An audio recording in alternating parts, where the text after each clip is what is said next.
What if women gave birth while taking retinoids? In a world where skincare routines are part of everyday life, few realize the hidden dangers lurking in certain treatments.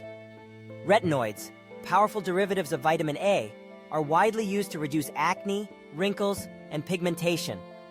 Yet, this potent ingredient harbors a dark side, one that becomes devastating if taken during pregnancy. Imagine a world where retinoid awareness was ignored.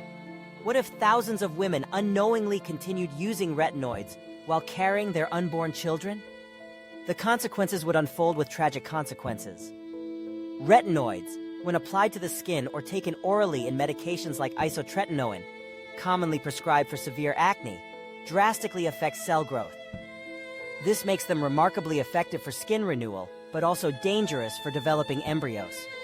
During pregnancy, a fetus relies on precise cellular growth patterns.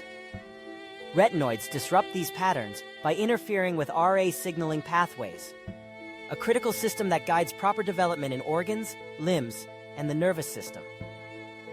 Too much vitamin A from retinoids can trigger severe deformities, neurological issues, and life-threatening conditions in developing babies.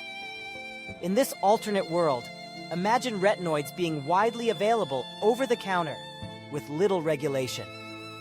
Beauty influencers promote retinoid serums without warnings, and medical professionals underestimate the risks. Soon, the first wave of children is born with alarming anomalies.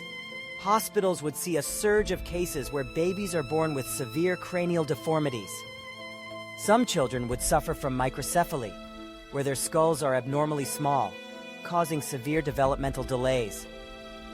Others would be born with malformed facial features, cleft palates, missing ears, and flattened faces. Heart defects would become increasingly common, as retinoids interfere with cardiovascular development. Some infants might develop conotruncal heart defects, where key arteries form incorrectly, resulting in dangerously inefficient blood flow.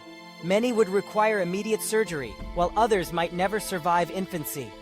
As the crisis deepens, doctors would notice another troubling trend: an explosion of neurological complications. Children exposed to retinoids in utero may be born with hydrocephalus, a condition where fluid accumulates dangerously in the brain, causing intense pressure and cognitive impairment. Behavioral disorders, severe learning disabilities, and attention problems would become widespread. As these children enter school, classrooms would face unique challenges. Students struggling to focus, socialize, or process information. Society would face a mental health epidemic unlike anything seen before. Children born during this retinoid crisis may also develop skeletal deformities.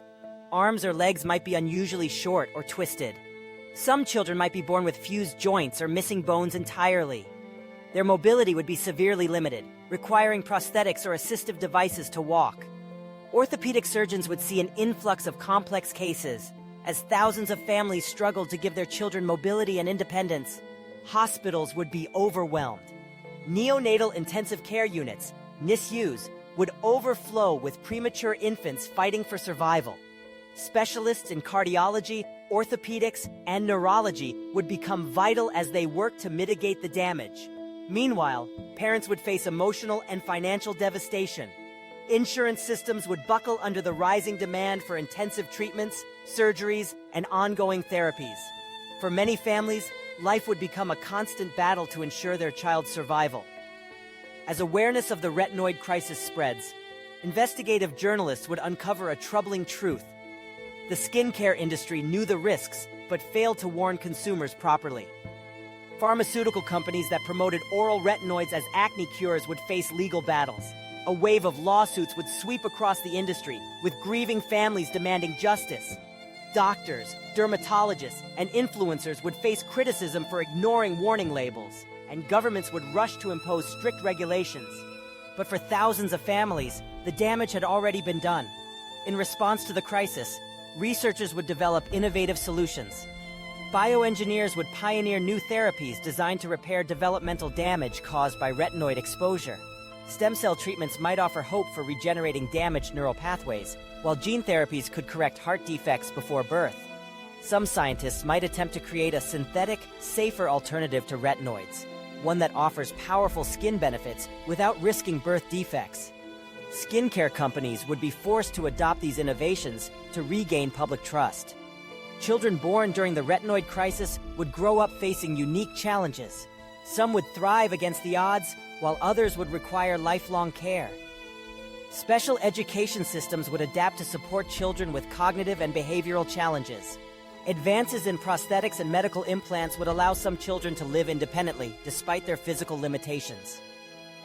This generation, known as the Retinoid generation, would inspire resilience and advocacy.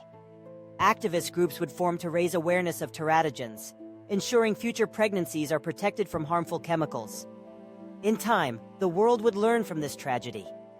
Strict warning labels would appear on every skincare product, reminding consumers of the dangers of retinoids during pregnancy. Medical professionals would be better trained to educate their patients, and public awareness campaigns would emphasize the importance of safe skincare practices. For those affected by the crisis, life would remain challenging, but filled with hope. Science, compassion, and resilience would ensure that the mistakes of the past would never happen again. In the end, humanity would be reminded of a powerful truth. Progress in science, medicine, and beauty must always be accompanied by responsibility and awareness, for the tiniest lives are often the most vulnerable.